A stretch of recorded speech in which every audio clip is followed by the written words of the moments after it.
आपण मार्गात येणारा सेवक सर्व दुःखी कष्टी आणि गरीब होतो, दुःखातून पीडित झालेले होतो आणि आपली गृहस्थी खालवलेली होती। इकडे दुःख, इकडे खायला अन्न दाना नाही।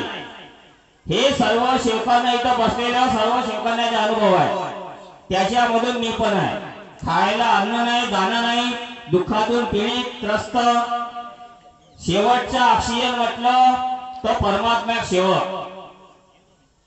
म्हणजे इकडे तिकडे सर्व देवी देवता डॉक्टर उपचार आपण करू नये, आपल्याला सुख समाधान आणि आपल्याला काही मिळालेलं नाही। शेवटचा ऑक्सिजन म्हटलं तर परमात्मा सेवक समाज आपण जुळलो आणि भगवत कार्य एखाद्या सेवकाने आपल्याला सांगितले, त्या माध्यमातून एखादा मार्गदर्शकाकडे आपल्याला नेलं, त्या माध्यमामधून एवढ्या वर्षाचे आपले दुःख जे होते, पीडित झालेले होतो, त्रस्त होतो आपण। पहा, मार्गदर्शकाच्या निवासस्थानी आपण गेलो, तिथं नाही आपण अगरबत्ती लावली नाही, कापूर लावलं, फक्त मार्गदर्शक आपल्याला वचन मागतो, आपली परिस्थिती जाणून घेतो की तुम्ही मार्गामध्ये कशा कसा येता। पहा, त्याच्यावर मार्गदर्शन करतो मार्गदर्शक आणि आपल्याकडून वचन घेतो, भगवंताला वचन द्या की मी जुने विचार बंद करीन, देवी देवतांचे सर्व पूजन बंद करीन, असे परमेश्वराला वचन द्या। त्या ठिकाणी आपल्याला मार्गदर्शक सांगतो आणि त्या ठिकाणी आपल्या कापराची ज्योत सुद्धा किंवा अगरबत्ती सुद्धा लावत नाही आणि एवढ्या दिवसाचे जे काही दुःख आहे पीडित असलेले ते क्षणामध्ये नष्ट होऊन आपण सुख शांती समाधान निवासाने येतो। असे काही काही सेवक आहेत का त्या रिक्षावर त्या मार्गदर्शकाच्या ठिकाणी न्यावा लागला आणि मार्गदर्शकांच्या निवासावर परत येताना त्याला तो स्वतः आपण त्या रिक्षावर न येता स्वतः तो चालत आपल्या निवासस्थानी आलेला आहे। हे अनुभव प्रत्येक बरेचसे सेवकांचे आहेत। पहा, किती मोठ्या निष्काम सेवेमध्ये आपल्याला भगवत कृपा मिळालेली आहे। बाबांच्याही कुटुंबामध्ये अशी पीडित होती, म्हणून एका भगवंताने एक संन्यासी मिळाला आणि बाबाला मंत्र दिलं मोठ्या ठिकाणी, पण त्याच्या नाव आता आहे नाही, कोणत्या सेवकांना माहित नाहीये। तो एक मंत्र देणारा परमेश्वर म्हणायला हरकत नाही। काही याच्यामध्ये दुःखी कष्टी गरीब असे कितीतरी असतील, पण त्या माध्यमातून परमेश्वर त्यांच्या जवळ आले आणि बाबांना त्यांनी एक मंत्र दिला, त्या माध्यमामधून भगवत प्राप्ती करण्याकरता बाबांनी सुरुवात केली, तरी दुःख दूर होत नव्हते। एका भगवंताची प्राप्ती करताना आणि झाल्यावरही दुःख दूर होत नव्हते, कारण बाबा इतर देवांची सुद्धा मानत होते। इतर जे हनुमानजी देव आपल्या गावोगावी आहे त्यांची सुद्धा ते पूजन करत होते बाबा।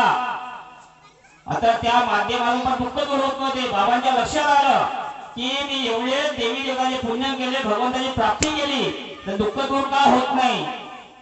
शांताबाई हे नावाची होती, तिचे दुःख दूर होत नव्हते, पण बाबांनी हे शब्द दिलं की मी आजपासून कोणत्याही देवी देवताला मानणार नाही, एका भगवंताला मानेन। आणि शेवटच्या फूक म्हणून बाबांनी मारलं, त्याच्यामध्ये बाईचे जे काही त्रास होतो, महासाध्याचे जे काही एकदम अडचण होती, ते दूर होऊन सुख शांती समाधान मिळालं। बाबांना वाटलं तेव्हा काही एक भगवंत कुठं आहे, त्यावेळी भगवत प्राप्ती करून आपल्या कुटुंबाला सुखमय जीवन जगण्याकरता प्रेरणा मिळाली। आणि बाबांना असं वाटलं नाही की माझ्या कुटुंबामध्ये भगवत कृपा ठेवायची आहे। दुःखी कष्टी गरीब गावामध्ये, शहरामध्ये, या देशामध्ये, जगामध्ये, विश्वामध्ये असे कितीतरी मानव असणार, म्हणून दुःखी पीडित मानवापर्यंत निष्काम सेवेमध्ये ही भगवत कृपा आपल्याला पोहोचवली आणि त्या माध्यमावरून आपल्याला सुख शांती समाधान आनंदी जीवन जगत आहोत। त्या माईकवर बोलत आहोत, किती आनंदाची गोष्ट आहे हो। आपण बाबांना किंवा मार्गदर्शकाला एका कृपा दिलं, बाबांनी सर्व निष्काम सेवेमध्ये भगवत कृपा दिलेली आहे। आपण इथं तर हजार सेवक बसलेले आहोत, पण एखाद्या ठिकाणी तुम्ही जंगलात जाता, त्या ठिकाणी जयघोष केलं आणि अडचण आली असेल तरी ते अडचण दूर होऊन सुख शांती समाधान मिळते।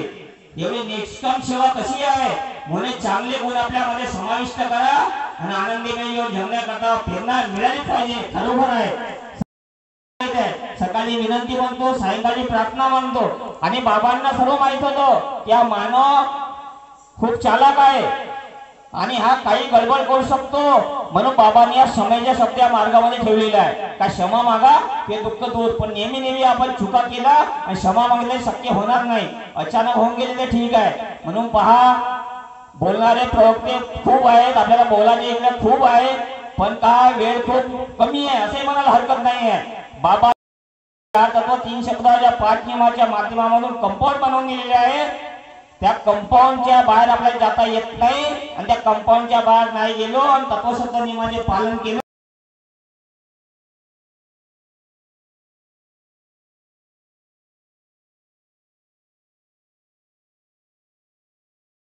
सर्व श्लोकाचा अनुभव.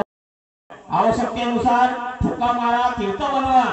इथं नाही का घरी दवाखान्यात तीर्थ किंवा फुका मारा तर तुमचे जे काही अडचणी दूर होतात. हे अनुभव आहे.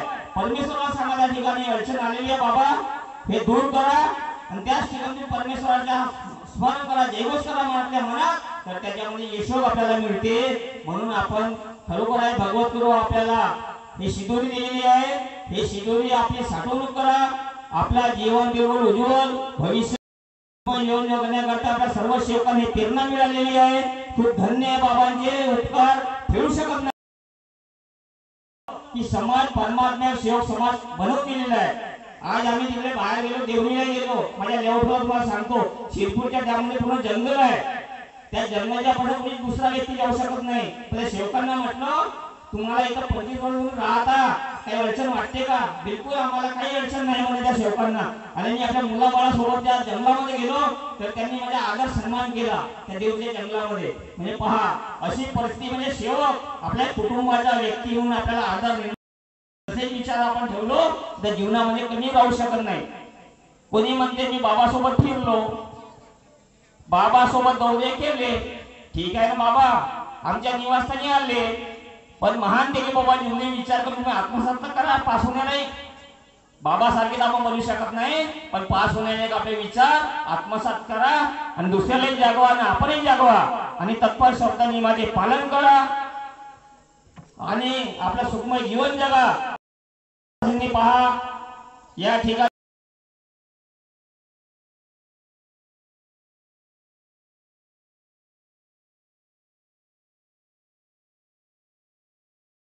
प्रत्येक ठिकाणी आहे. इकडे न्यारवाणीला परिसरच आपला आहे. पण या भगवत करायच्या लाभ म्हटल्या तर प्रथम ठिकाणी आपल्याला मिळालं तुम्ही भगवान बाबा हनुमान ऋणी आहे, महान किंवा जिंदगी ऋणी आहे, काही असो माध्यमामधून असं आहे. आणि या आयोजकांनी इथं बोलण्याची संधी करून दिलेली आहे. पूर्णतः आयोजकांचे अभिनंदन करतो, आभार व्यक्त करतो, धन्यवाद देतो आणि सर्व सेवकांचा आदरपूर्वक प्रेमपूर्वक सर्वांना माझा नमस्कार आणि आपल्या शब्दांना विराम देतो.